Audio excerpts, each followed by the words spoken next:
उसके लिए हम दीवान फरीद बिल तहकीक से मदद ले रहे हैं और इसी के ज़रिए से हम बात को आप तक पहुंचाएंगे। मिसाल के तौर पे हमारे पास काफ़ी नंबर 1 है और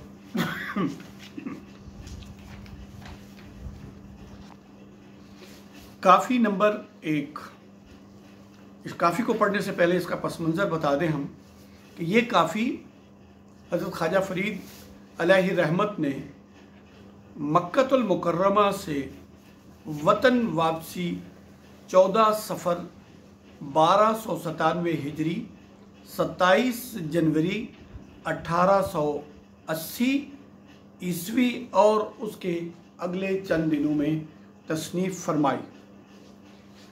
इस काफ़ी के मिसरे हैं 30 और इसके अल्फाज हैं 131 और राग के माहिरीन के नज़दीक ये तिलंग में लिखी गई है।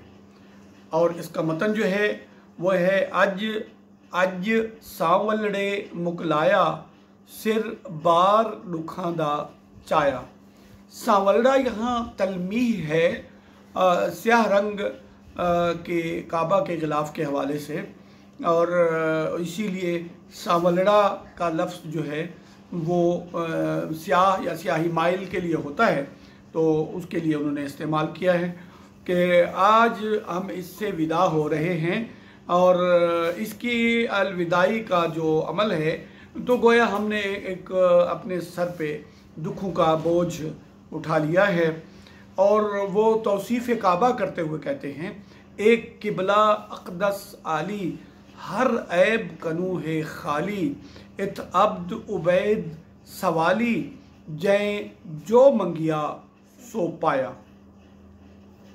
ये मुक़द्दस किबला है, आली शान आली मर्तबा है और तमाम अयूब व नक़ाइस से पाक है।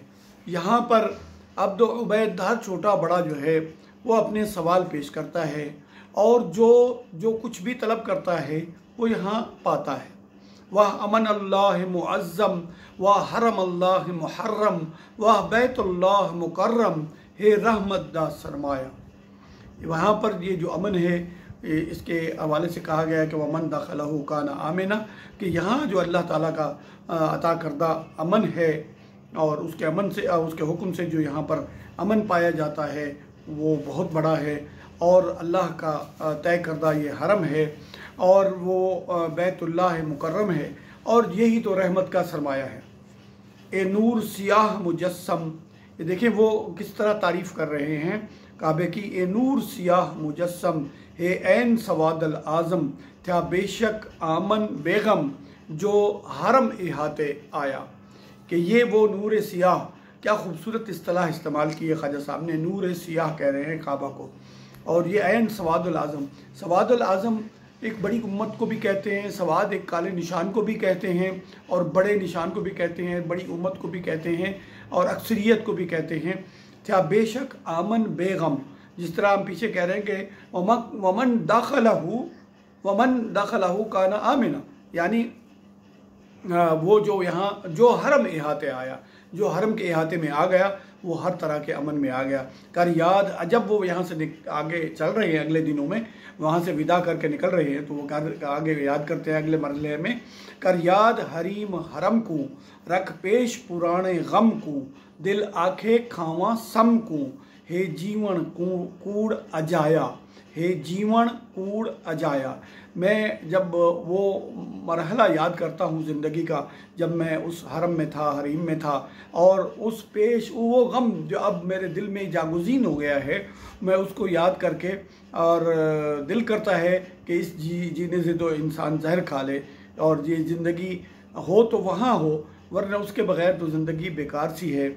और फिर वो वापस आते हुए कहते हैं, हुण वागा वतन वलाया लख मूंझ मुझारियाँ आया दिल सचड़िया पीता लाया वल मेली बार खुदाया। अब हमने अपनी बागें उस तरफ मोड़ ली हैं तो हम वतन की तरफ जा रहे हैं, और ये नहीं है कि यहाँ जाने से हम खुश हैं, नहीं, हमारा दिल गिरफ्ता है, हम दिल गिरफ्ता है यहाँ जाने से।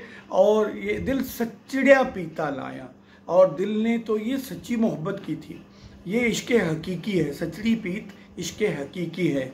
वल मेली बार खुदाया, कि हम इस काबे से जो जुदा हो रहे हैं, मेली बार खुदाया, बार खुदा, ए खुदाए बुज़ुर्गो बरतर, इसका मतलब है ए खुदाए बुज़ुर्गो बरतर, ए खुदाए बुज़ुर्गो बरतर, एक दफ़ा फिर भी हमें यहाँ लाना। दिल भर कीते सिक्के, क्योंकि यहाँ जब हम आएंगे तो हम उस दयार मुक़द्दस की तरफ भी जाएंगे जिसे मदीना मुनव्वरा कहा जाता है। दिल भर कीते सिक्के, वन घर शहर बाजार न टिक्के, वन खोसूं तौफ दे धिक्के, वल जेकर बख्त बढ़ाया, कि ये हमारा दिल जो है अपने महबूब की चाहत में तरसता है।